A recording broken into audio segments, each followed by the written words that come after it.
fleurissement du féminin sacré. Partie 6. Message reçu le 19 avril 2017. Ainsi parée de connaissances, son intuition commençant à s'affiner, la femme dépasse la majorité acquise en ses diverses initiations et reconnue par la société. De 18 ans jusqu'à l'âge où elle aura le désir de porter un enfant, peuvent s'écouler de nombreuses années. Ce désir de faire naître la vie ne pourra se matérialiser que lorsqu'elle sentira que le partenaire correspond totalement aux aspirations profondes de son âme. Pour ce faire, elle devra étudier, connaître ce qui a trait à l'âme. Elle devra parcourir tout un cheminement pour entrer en perception avec la réalité de son âme.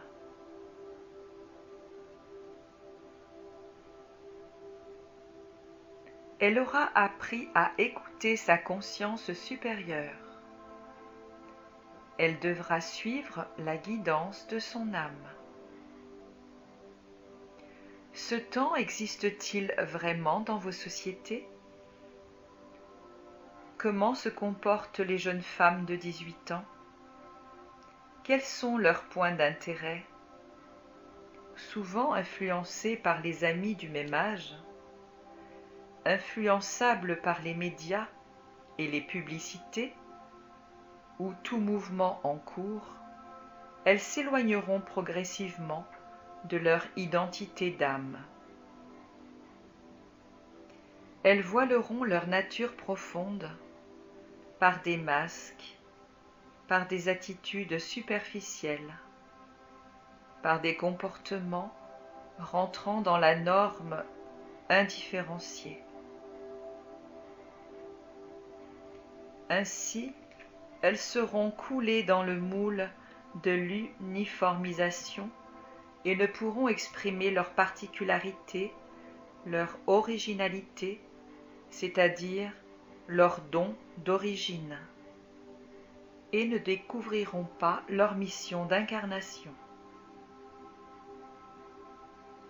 Imaginez plutôt un monde coloré de différences physiques, de multitudes de pensées, de créateurs divers, d'artistes, d'inventeurs, de chercheurs qui contribueraient à l'avancement de la société, à l'élévation de la conscience des masses.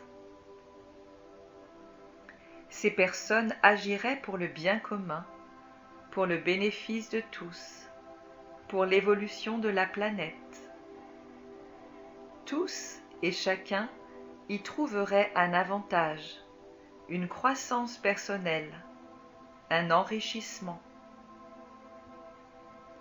De partage en partage, de don en don, d'échange en échange, foisonnerait la connaissance des lois universelles. L'amour régnerait en maître et la paix s'installerait à la surface de la terre.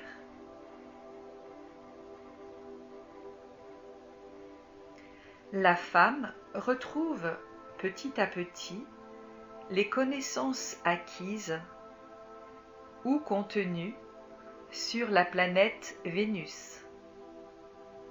Elle connaît les attributs de l'amour véritable: respect, patience,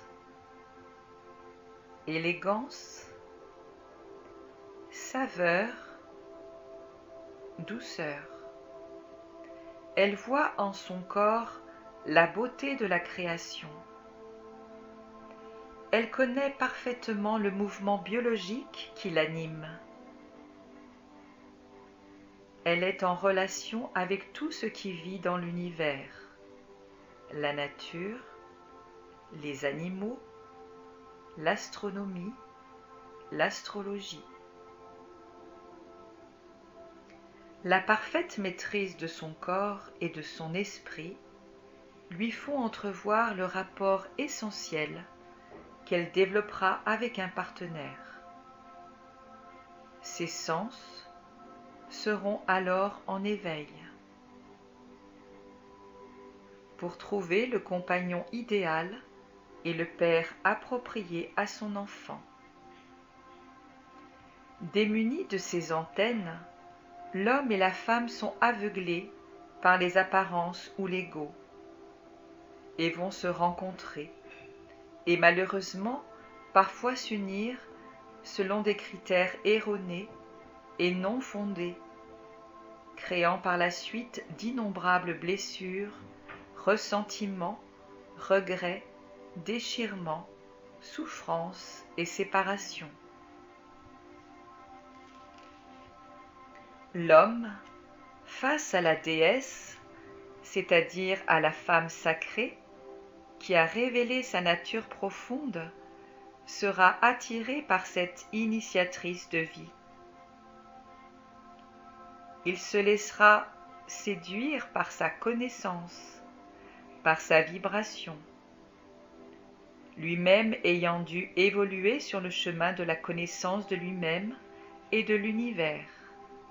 Il aura activé ses portes de lumière, chakras. Il aura appris à les harmoniser pour que tous fonctionnent en parfaite adéquation avec le rythme de la lumière de la source. Ce sont alors deux maîtres qui se rapprochent, s'unissent pour donner la vie à un nouvel être, et ainsi vous croîtrez et vous multiplierez, donnant des fruits à votre planète. L'enfant ainsi conçu dans l'amour et la conscience commencera son parcours de vie intra-utérine dans la paix et le confort. De cette sécurité, le cerveau et l'esprit se forgeront et s'affineront selon les lois de l'amour et de la vie.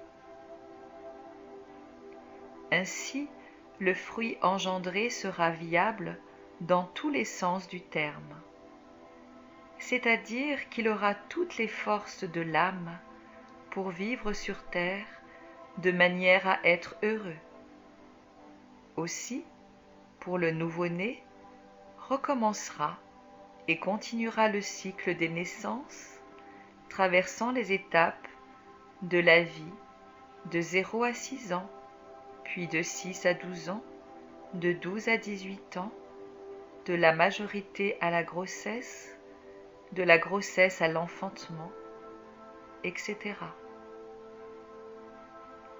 Les étapes étant identiques et similaires pour la femme comme pour l'homme, car je vous rappelle que ce dernier développe également sa partie féminine.